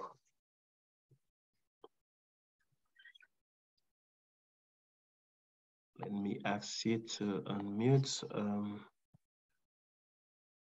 Okay, yes. Please unmute yourself. Yes. Good evening, ladies and gentlemen. Good evening. It's a pleasure to be here, and respect to all the dons in poetry, the doctors and the professors in the house, and Sister Nnane. I will do my piece, my vows. I love you. From the very first day my eyes behold you. I know love at first sight doesn't exist. I know they say with all these burning emotions, it can only be lost. I know they say I'll give over you once our bodies touch and our parts interlocking in the paradise of pleasure, but I love you. With or without our bodies, our parts meeting, I'm be a found. I love you. Though the storms may fall, when they do, I just want to be with you. I know the lady in red will come to distract. I know the one well endowed will come to obstruct the flow between our hearts. But when they do, relax and don't, for I won't be gone for long, for I belong to you. For even life and the next, I remain grateful to each and every heartbreak I encountered. Each and every one of them placed me on a path to you. Every single mistake got me one step closer to you. That I love.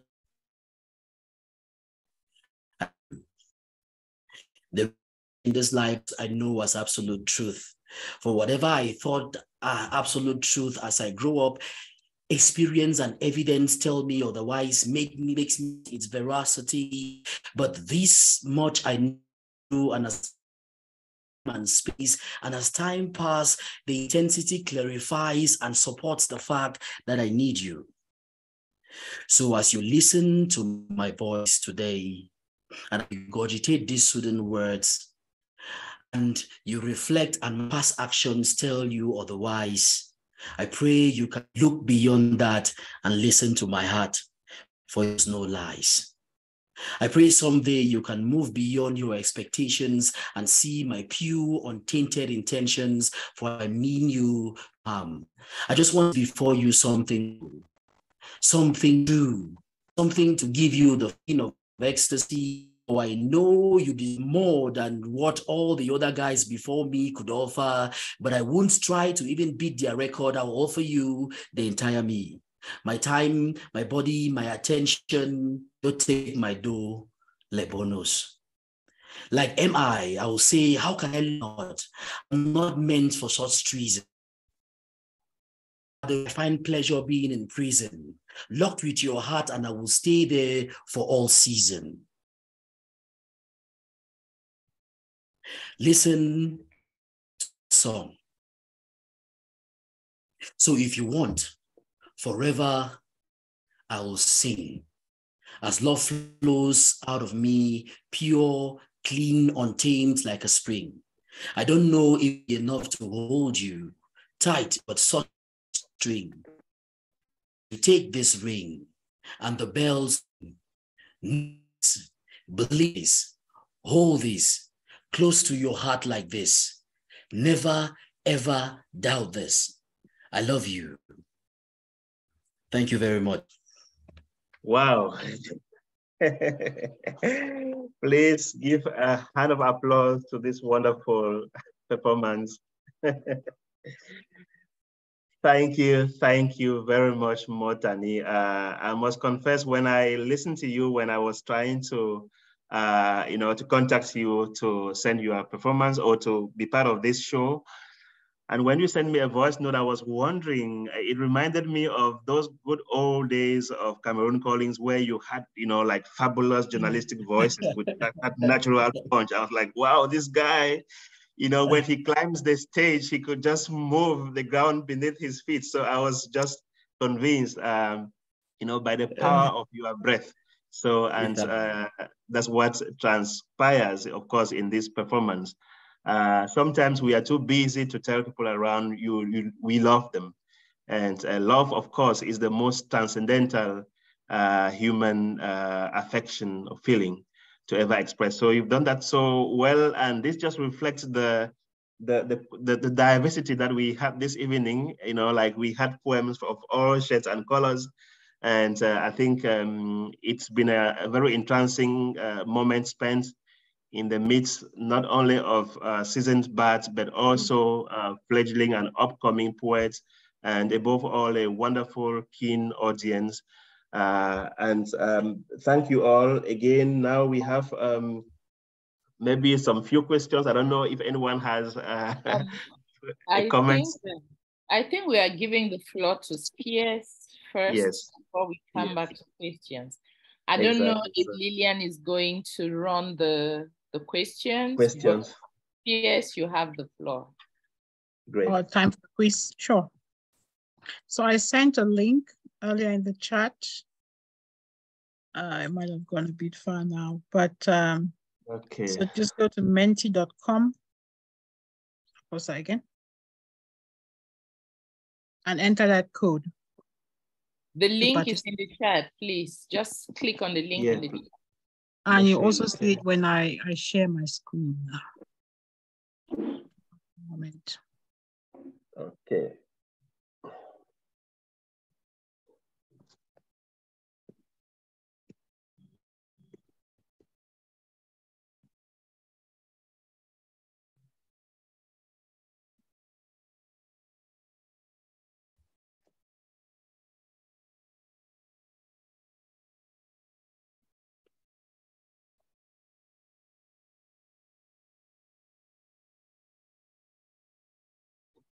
So we're waiting for players to join. As they join, they would show on the screen here.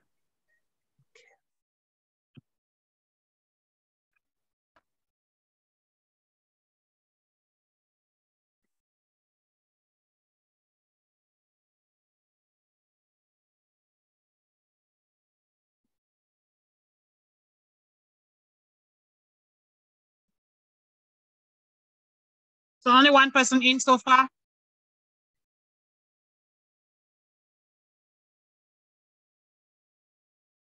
I hope many have seen the link that you've shared.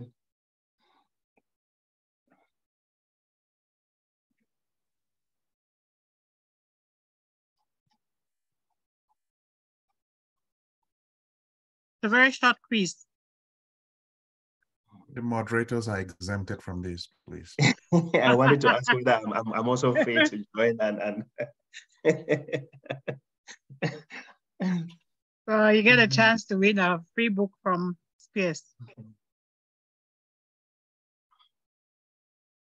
Okay, shall we go with 6?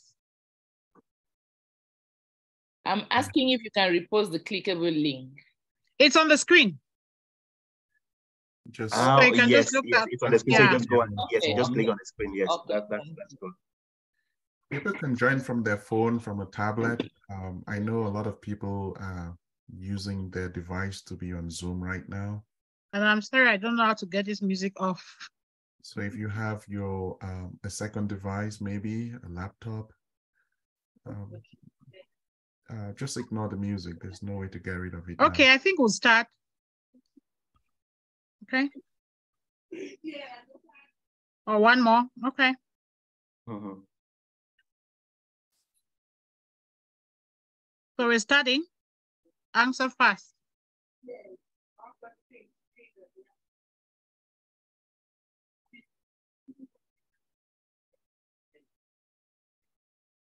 You want to forget that one? You say you didn't know. I'm not going out there. It's so hot. Time's up. Wrong answer. Oh, one person got it right. Nice.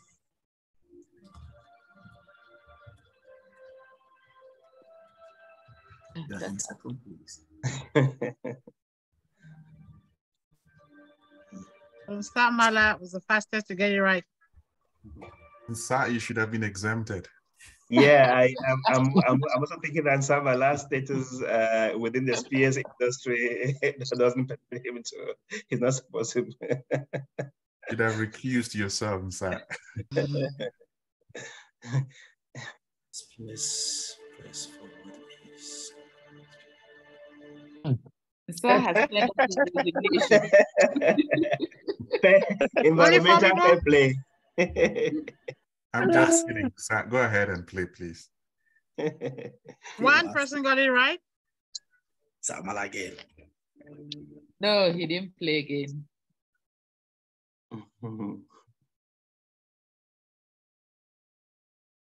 Okay, Nsah Mala is in the lead. Ace is second.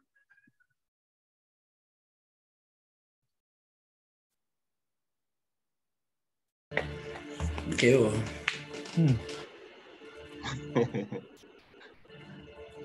When was the first Spears poetry first held? When? 2018. Hey, you are speaking loud, somebody. Can you I mean, in primary school, for those who used to steal answers, it was very useful to have somebody like that. Two people got it right. Nice.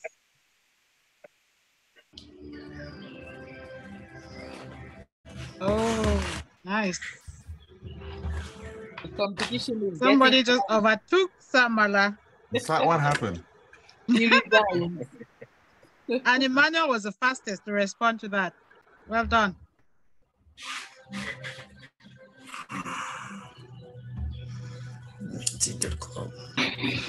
Which of these titles was winner of African Literature Association Award? Shades of Soul, it's a beautiful fire clicker. Put your answers to yourself. Honest. Two people got that right. Well done. Ah. I gotta take this. So Motani got his first or his or her first entry on the scoreboard. Yes. Emmanuel has overtaken Ace at the lead.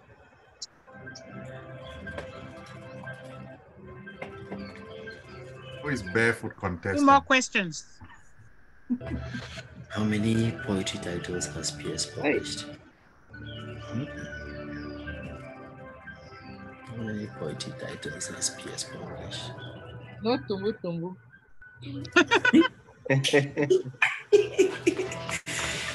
Yeah. Well, yeah.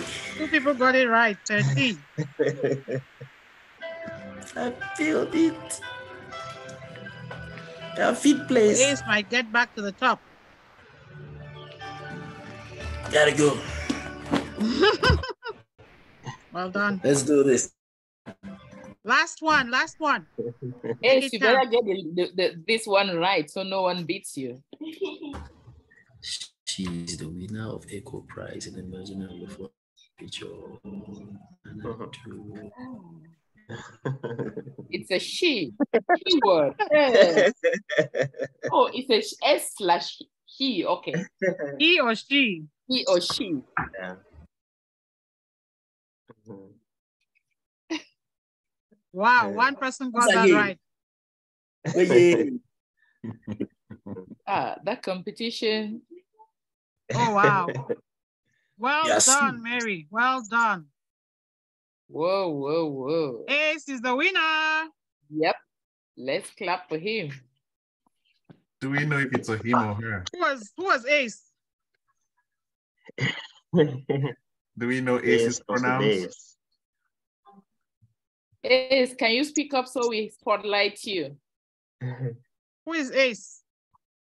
Anybody can impersonate Ace now. Ace of the base. Danny is not you. If Ace is not willing to come forward, then we will go with the runner-up. So Ace, if you're on, please identify yourself. There's nobody on the... without even knowing the name he used, but he should know when he's winning. Why do you know he?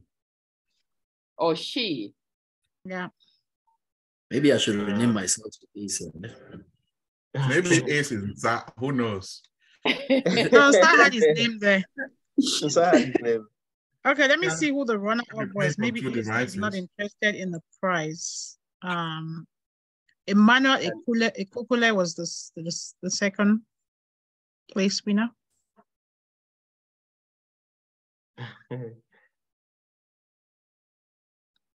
So if we don't have Ace or Ace is not willing to come forward,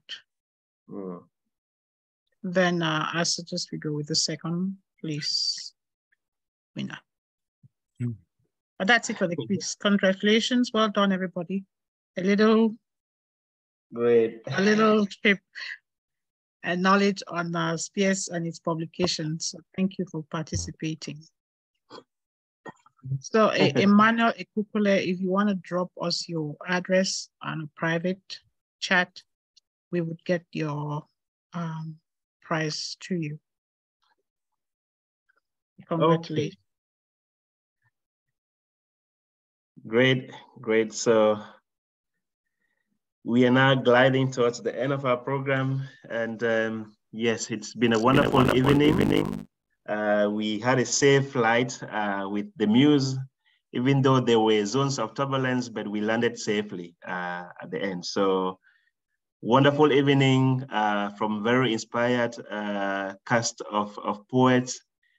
And we want you to stay tuned to Spears Books because there's always an event which you won't regret to attend. So we have a number of book launches coming up very soon. And of course, we begin preparing for the next year's festival right from this moment, so be our partner and an enduring partner of Spears, and you will never regret.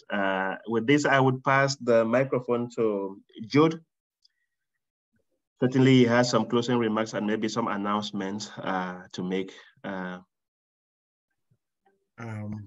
I think what we would do is just close the formal part. And then I know a couple of people still have questions or comments for the poets. We can just leave the room open for a few moments for people to chat. But I think that's pretty much it. So let me begin by thanking our moderators. Please join me to thank the moderators for such a wonderful job done. You guys have handled this in such a very professional way. I'm very convinced that everyone who participated today has enjoyed their time. The poets, you guys were just phenomenal. I will not call names, but every one of you was just amazing. It really just reminds me of why I enjoy working with you all. and why we continue to have events like this, and we'll continue to have events of this nature. Thank you. To our patrons, those who buy our books, please support our authors by buying from our website. If you buy from Amazon, Bezos is taking a 40% instant cut. So if you want to support your author, please go to the SPS website and buy from there. Buy as a gift, give to your friends, buy for your family. We encourage you to continue to support our poets by purchasing directly from us. Thank you, my team, for doing all the wonderful work in the background.